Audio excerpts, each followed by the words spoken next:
In the context of microeconomics, consumer behavior and economic distribution are the key concepts that helps explain how individuals and groups respond to scarcity, price change, and government policies.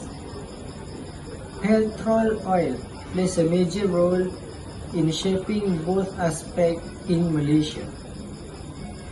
As a fuel-dependent nation, fluctuation in petrol price significantly influence consumer spending habits and lifestyle choice. Additionally, petrol subsidies and pricing policies raise important questions about fairness and the distribution of resources across economic levels. Consumer behavior is the study of how people make decisions about what to buy, especially when their income is limited. Since we can buy everything we want, we need to make smart choice based on what gives us the most benefit or satisfaction. Economists call this benefit utility. A good way to understand this is by looking at how people use petrol. Petrol is something we buy often, but we have to decide how much to buy depending on our budget and needs. So, this makes it a great example. Apply consumer behavior theory. Total utility versus marginal utility. Let's talk about how important concepts total utility and marginal utility. Total utility is the overall satisfaction or happiness we get from using a product. For example, if I buy 10 liters of petrol, the total utility is the combined satisfaction from all 10 liters. Marginal utility is the extra satisfaction I get from just one more liter, the additional benefit from increasing the quantity. In real life, the first few liters of petrol are very important. Use them for going to work or running errands. This brings high satisfaction, but as we buy more, maybe to store or for extra long trips, the extra benefits become smaller. That's why marginal utility usually decrease as we consume more. A law of diminishing marginal utility. This brings us to the law of diminishing marginal utility. This law explains that as we keep consuming more of the same good, the extra satisfaction we get from each additional unit will eventually go down. Let's go back to the petrol example. The first tank is very useful. It is essential for commuting to work or school, so it gives high satisfaction. The second tank might be used for fun or longer drive, so it still gives benefit but less than the first. The third tank may not even be needed right away. It might be used for storage or short unnecessary trips, meaning the extra satisfaction is much lower. This shows how our need for something drops after a point, and we don't get as much value with each new unit. Consumer equilibrium. Consumer equilibrium is a point where a person has allocated their money in the best way to get the most total satisfaction from all their purchases. This means that the last ringgit spent on petrol should give the same satisfaction as the last ringgit spent on anything else like food, clothes or entertainment. We can show this as marginal utility per ringgit of petrol, same as marginal utility per ringgit of other goods. If this balance is not equal, we might adjust our spending. For example, if the price of petrol increase and it starts giving less satisfaction per ringgit. Compared to another things, a smart consumer might switch to the cheaper options like public transportation, cycling or even walking. So equilibrium is always about adjusting choices to make sure the limited money give the most benefit overall. Today, I will presenting about the theory of economic distribution, which explain how income and reward are distributed among the different factors of production, labor, land, capital, and entrepreneurship. In particular, I will discuss wage determination in perfect competition and other rewards to factor of production. With example from the petrol industry. Let's start with wage determination in perfect competition. Under a perfectly competitive labour market, the wage of worker are determined by the force of supply and demand for labour. In the petrol industry, which involve refining, extracting, transporting and selling petroleum, wage are set at the point where the demand for labour equals the supply of labour. Several factors influence the wage equilibrium in this sector. First is global oil price. When petrol price increase, company profit rise as well. This higher profitability allows company to hire more workers or offer higher wage to attract skilled employees. Second, government policies such as tax of subsidy on fuel also play a role. For example, if the government provide fuel subsidy, it can lower production costs, enabling firms to hire more workers or raise wage. Third, the skill level of worker is another determinant.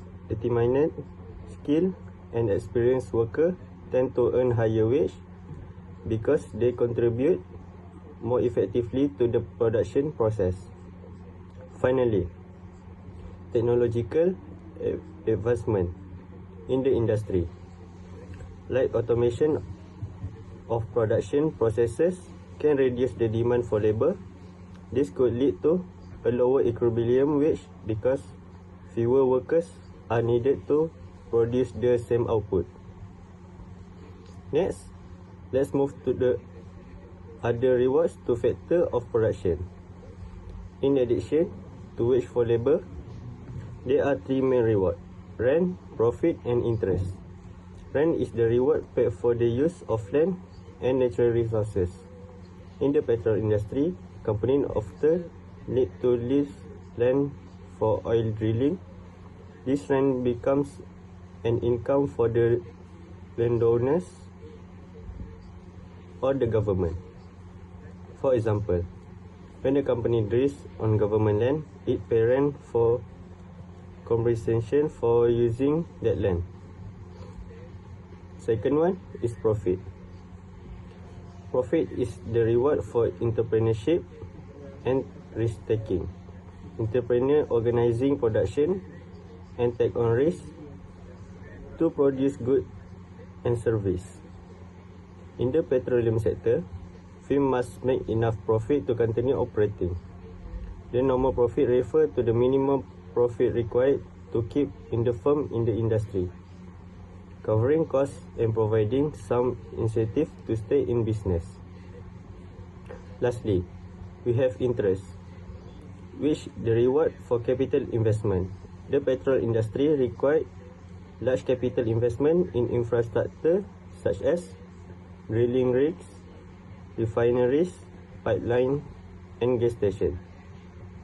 Companies often borrow money from investors or banks to finance this project. In return, they pay interest, which compensates the lenders for providing capital. The level of interest affects both of the cost of borrowing and the willingness of companies to invest in new technology or expand their production capacity. Thank you. Assalamualaikum everyone. Today I will be presenting several key policy recommendations focused on fuel pricing, income distribution and social welfare. Let's start with the first recommendation. Government strategy for welfare and income distribution.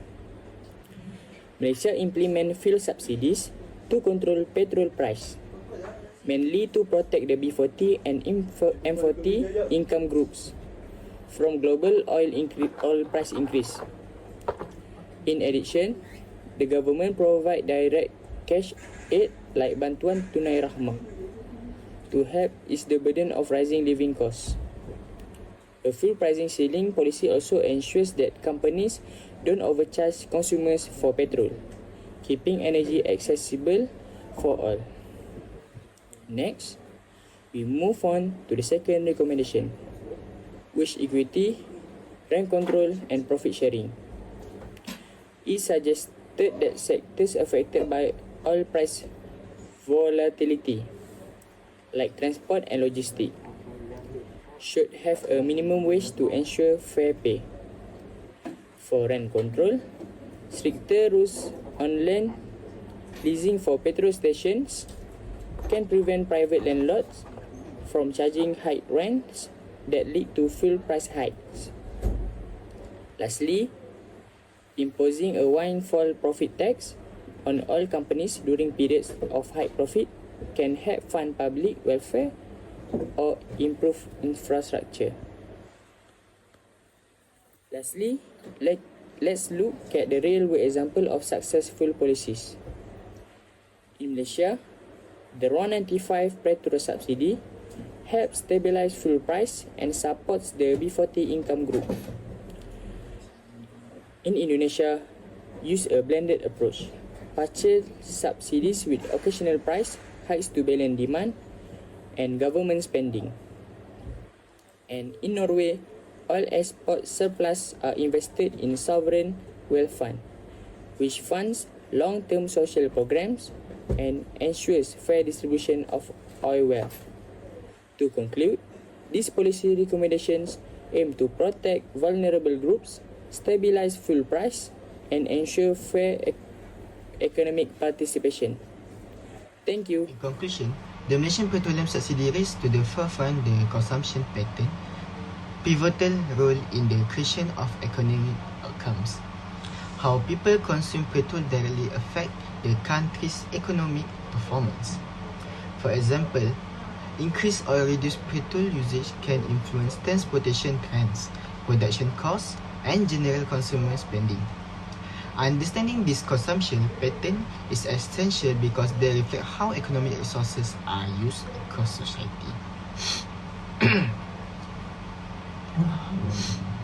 Increased petroleum price demand, expenditure, and transport pattern shift was understanding and guiding thus pattern by appropriate policy framework come to the forefront. When petrol price rise, people tend to change their daily habits like using car less, spending differently, or choosing public transport. This behavioral change can create ripple effect throughout the economy. Thus, policymakers must understand and guide such change through effective policies to minimize disruption and improve efficiency. The prevailing subsidies, however, all too frequently undelayed favor high income dominate shares over the poor. While petrol subsidies are intended to help everyone afford fuel, in reality, wealthier individuals benefit more because they own and use more vehicles. This leads to a situation where public funds mean for social support and are disproportionately supporting those who need it at the least, worsening income inequality.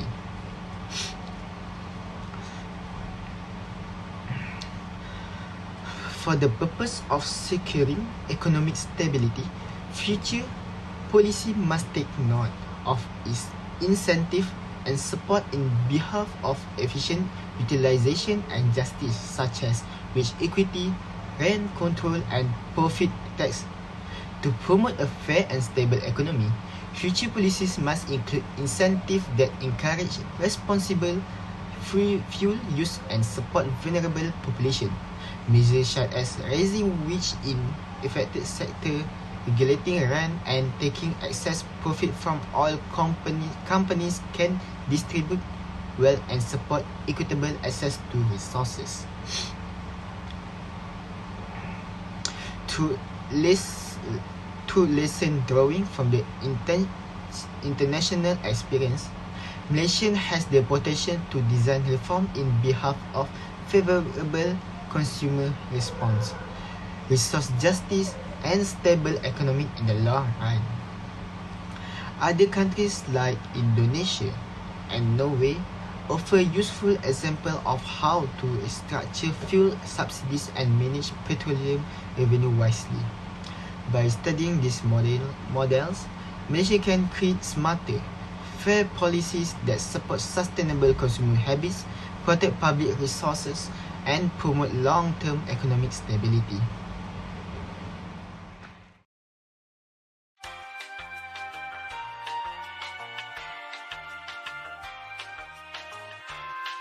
Okay, hi Ahmad. How often do you use petrol in daily life?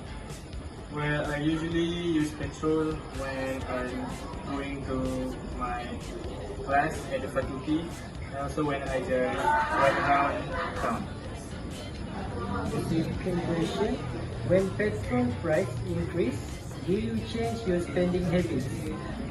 Yes, I reduce my driving by using my motorcycle more efficiently, and I also cut out some my meal and also entertainment to increase the fuel price. The last question. Do you think petrol subsidies in Malaysia are fair to everyone? I think petrol subsidies can be helpful to everyone, but hardly not fair, because most people that use luxury car will benefit more to them, while people that are from low income may not benefit more from these subsidies, because the burden of rising price will keep increasing. That's all. Okay, Rahman. Have you ever considered using public transport or carpooling when petrol price are high? Yes, I have considered using public transport, especially when petrol price rising. Sometimes I take the bus or train if it is convenient. However, the schedule and coverage are still low. So I only use it when, especially when going to work or going to study. Okay, next question. In your opinion, how should the government help people deal with high petrol price? I think government should improve public transport so more people can use it. They should also target subsidies only to those who really need help, like low-income families. This way, the support is fair and we can reduce wastage. Okay, thank you, Rahman. Okay.